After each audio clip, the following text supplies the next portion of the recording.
Şeyvan Naseri.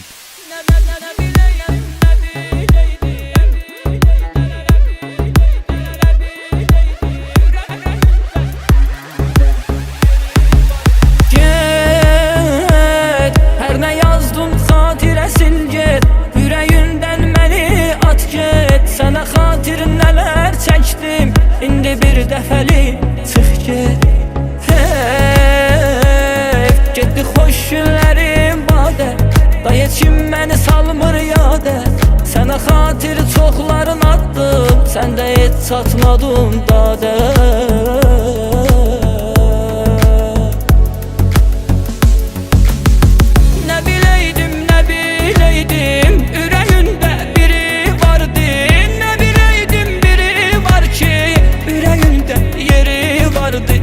Aşık olup vurulmuştum, bu dünyada kör olmuştum. Ne bileydim eşk yalandı, bu ürək bu eşqə yandı.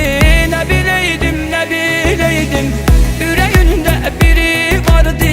Ne bileydim biri var ki, ürəyində yeri vardı. Aşık olup vurulmuştum, bu dünyada kör olmuştum. Ne bileydim eşk yalandı, bu ürək bu eşqə yandı.